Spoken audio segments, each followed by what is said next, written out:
I'm here with Socceroo hero Mark Schwarzer. You're here at the Palm Beach Soccer Club. Here you've putting together a new children's book. You want to tell us all about it? Yeah, it's a book called Megs and the Football Kids, and it's a story about a kid who comes from England, immigrates to Australia, and he comes to Australia thinking that soccer is not a popular sport, and that basically no one really plays the game here. He thinks he'll never see another game in his life again, and won't know if he'll ever be able to play himself. So it's a tale of a story of how he goes to school, doesn't have any friends, and eventually his friends discover, or some of the kids discover at school, that he can play football, and they invite him over to play with the school during school lunchtime hours. And it's a way that he meets friends through football, the love of playing football, how he breaks down barriers with different kids from different ethnic backgrounds, and that in the end of the day, it doesn't matter what colour of skin you are, what background you have, where you come from, that everybody's the same, and that you can, everyone has a common theme, that everybody loves playing football. It's the message that we all want to give out, isn't it? It is, definitely. There's too many times that there's too many other issues around, rather than thinking about, let's forget about all these other issues that are going on. Let's think about, what's important is to have fun and be able to spend time together and not worry about any other racial issues, any other political issues. Let's just think about what's fun. Let's enjoy ourselves. Let's just intermix with each other and forget about any other issues that are out there. We always are very, very proud in this country about the fact, the way we deal with each other with sport, even if it is very, very passionate. We don't go out belting the living daylights out of each other. We don't have to fence our grounds. You're in Europe. How is it there these days? I know it has settled down a bit, hasn't it, from the 80s and the thuggery and all that sort of thing? Without a doubt. In England in particular, they've really clamped down on it. There are no stadiums anymore in England that have any fences. All the fans are very, very close to the pitches. 99.9% of the time, the fans are extremely well behaved, and it's a joy to play football there because the atmospheres are so good and the supporters are so well behaved. Has the introduction of the Premier League over a decade ago made that difference? I think it was obviously the introduction of a totally new league. The structure was totally different to the previous one, and I think over the course of probably the last 5 or 6 years, with the introduction of Sky into broadcasting games, television rights, it's just it's blown the sort of money that's available to all these clubs out of the water, and it's enabled clubs to become a lot more professional and to become more conscious of the way, especially their own fans, behave in stadiums, because in the end they want to attract people to the games, they want to attract TV audiences to watch the games, and if there's constant trouble in the stands, nobody's going to be interested in being involved with that sort of club or associated with that type of sport. So they really had to clamp down and make sure that they got things right on and off the pitch. On a local level, I know the Palm Beach Football Club are absolutely stoked to have you here.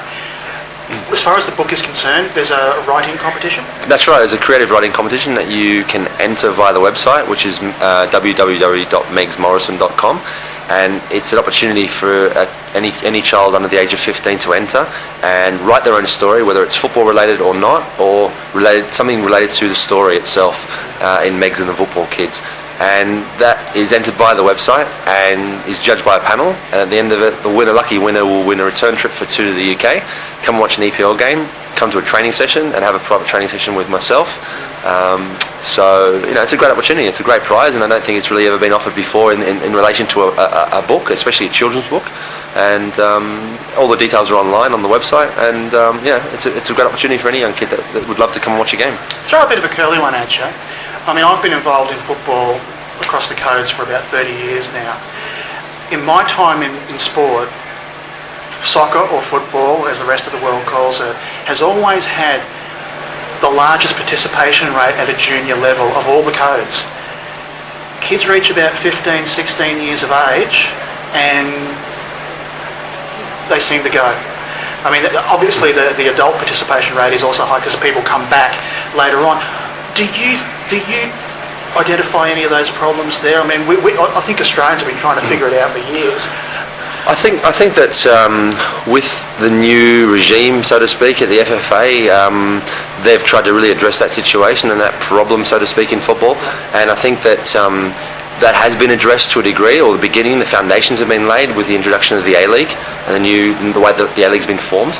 And I think that you see in the last season, which was its second season into the actual whole A-League competition, that the response from the public has been enormous.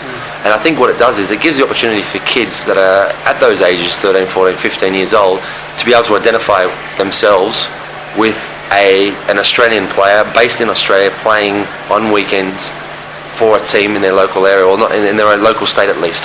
And therefore they can have heroes, they can have idols, they can have people that they look up to, and people they can aspire to be hopefully one day.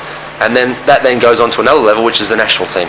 And hopefully with the introduction of the A-League, the success that it's generated so far, that can continue hopefully to keep kids interested and enticed enough to continue along the path of hopefully one day trying to emulate their heroes.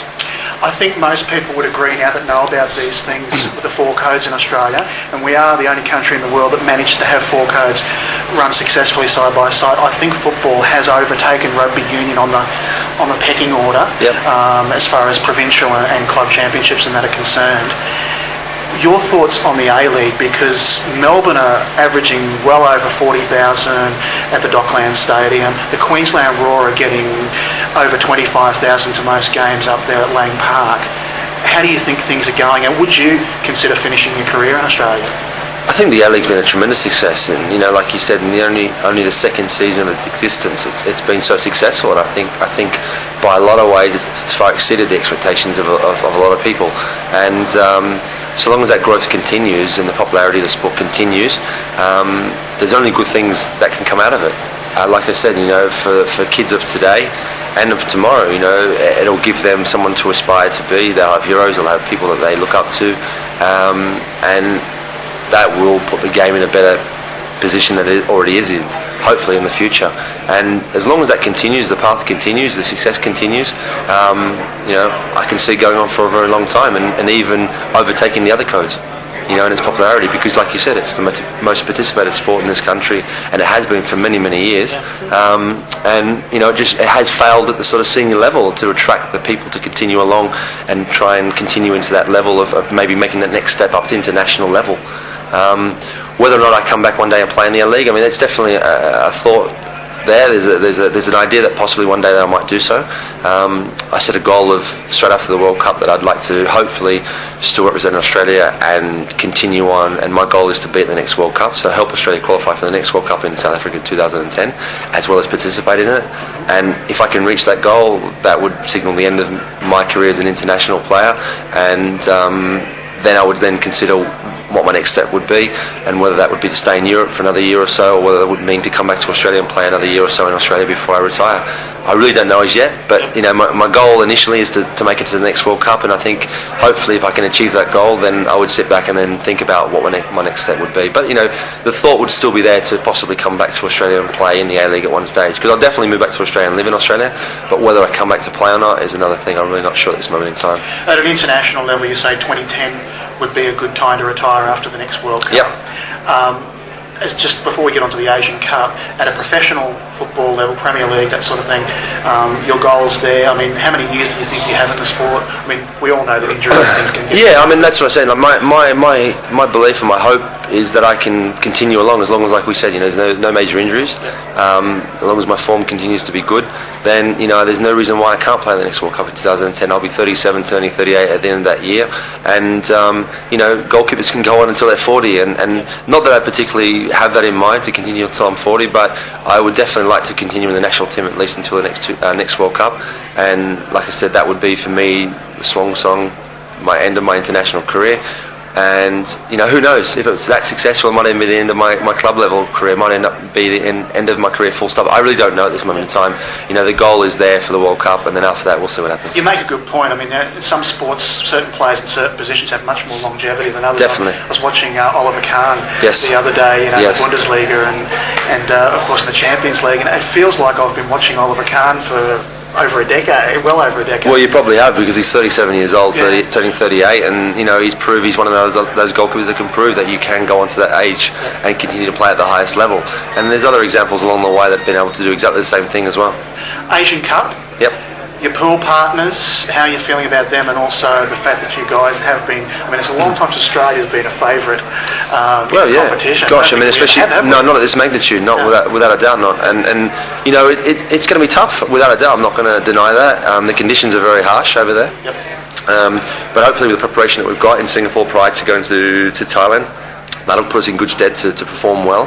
The teams in our group are going to be tough. The pool games are in Bangkok. They are, yeah. Yep. I mean, we've got Thailand, Oman, and Iraq, and on the international stage, those names are by no means world stage names, but they are going to be teams that are going to be, they're going to be playing their equivalent to a World Cup final against us, Australia, because they're going to see us as the number one team in Asia, the team that did really well at the World Cup last year, and they'll see it as a major scalp to try and defeat us. And we have to look at those games as games that we are favourites to win and must win, and must continue at least to the semi-final stages. And if not, we are definitely have the sights of winning the tournament in our sights, and that's what we're setting our goal at. You're hanging on until 2010 to actually play in the World Cup, which is great. Lucas is now the captain of the side. Seems like a great role model. Harry, his body doesn't live up to his talent a lot of the time. He carries a lot of injuries. Mark's looking at retiring from the international scene as well. Are you confident in the base that's coming through to replace them? I think the game against Uruguay proved that we've got some very good young players coming through. I think nobody really gave us a chance to do well against Uruguay, especially when you saw the lineup that Uruguay was going to put out. And I think everyone was pleasantly surprised at the standard that they showed on the game that night. And the course of the last 12 months has shown a lot of young players come through. Players that have not been at the forefront before and have been relatively inexperienced at international level, but have stepped up and done very, very well. One thing is our friendlies, another thing is playing in a big tournament, and the Asian Cup's going to be a good indication with those, especially with those younger, newer players that have come into the squad, to see at what position and what stage they are at their career. And hopefully, with the right integration, with the time that's needed to integrate players into a side, hopefully that can work in our favour. And if that can, then I'm confident that we can have a good enough squad to compete and do really well at the Asian Cup, and then in the foreseeable future as well. Good opportunity for us to finally bring home some major silverware. Definitely. Mark Schwarzer, thanks for your time. Thank you. Good luck with the Asian Cup and good luck with the book. Thank you very much. Cheers. Thanks, mate. No worries.